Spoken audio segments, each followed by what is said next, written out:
watched Tetris. Have you seen Tetris yet? No, I haven't. It is so good. It's a fun ride.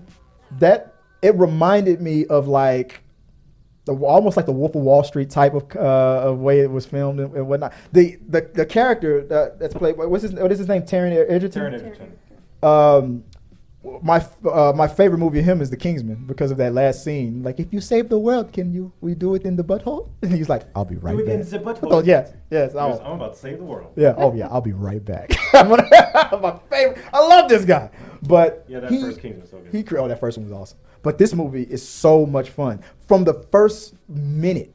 I'm not going to spoil the movie. This is a normal spoiler review. The second he sits down, he's talking to, who was he talking to? His banker. His banker.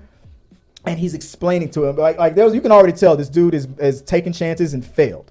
He's tried he's invested in things to make video games that just did not work, and his banker was like through with him. But the way he sat down, he was like, "What if I told you that there was an opportunity out there like in Russia?" And he sets it up in the first 5 minutes. The whole movie was going to be that him talking to his banker. I thought it was that, but the first 5 minutes is him convincing his banker to loan him more money so he can take a chance to go get the rights to Tetris from Russia, which was a whole thing. Even this is during the Cold War and stuff. But the way he sets it up, I knew. The first 5 minutes, I was like, "Oh, this movie's gonna be good," because the way he told. He convinced me to give him $1 million to go to Russia. The way he set it up, he's like, I was trying to sell my shitty game that wasn't selling, and then my assistant, who was supposed to help me sell this game, I couldn't find her, and she's playing this game called Tetris, and a game I never heard of, and I was mad that she wasn't helping me, but I sat down. She convinced me to play it. I played it for 1 minute. He said I literally played this game for 1 minute, and that was 2 weeks ago or a week ago. And I'm still seeing falling blocks in my dreams. The way he painted this picture of this simple ass game, this game that I did not know had this crazy ass history of getting the rights. It was dangerous what this man went through. I mean, there was betrayal, there's sex, there's fights, there's blood. Google while we're watching. She's always fact checking the movie while we're watching. Stories and whatnot, but this was shown at South by Southwest. I guess that's when they debuted it or whatever. And the character that Taron Egerton is playing, and the real guy, and the real guy that created Tetris, they were at the premiere to see it because they're still best friends. They've been best friends for like 40 years. Wow, that's pretty cool.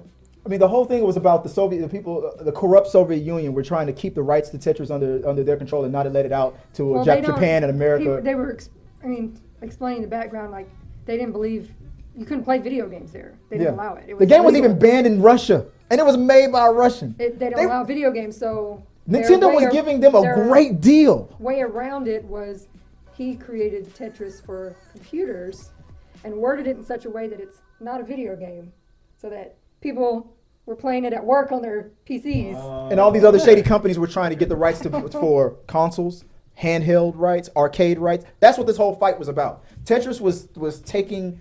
But one thing I loved about this movie was when John Edgerton's character convinced his wife to go, because his wife was also his business partner on it. The way he convinced his wife to go in on it with him was, while he was talking to his wife at home about this game Tetris, and about how, I mean, this is like probably the umpteenth time that he's risked their family money for a pipe dream. His daughters were in the background playing the game.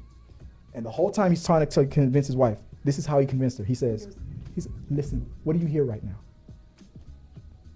Dead silence. He goes, when was the last time you've heard nothing? When was the last time? Yeah, the two girls, they had like 3 kids. When was the last time you heard this much silence? And the camera cuts to the kids. They're just.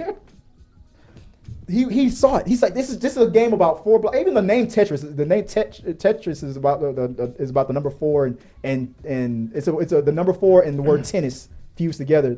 Tetris is a Russian word for like 4 or something like that. And tennis. That's what Tetris is about.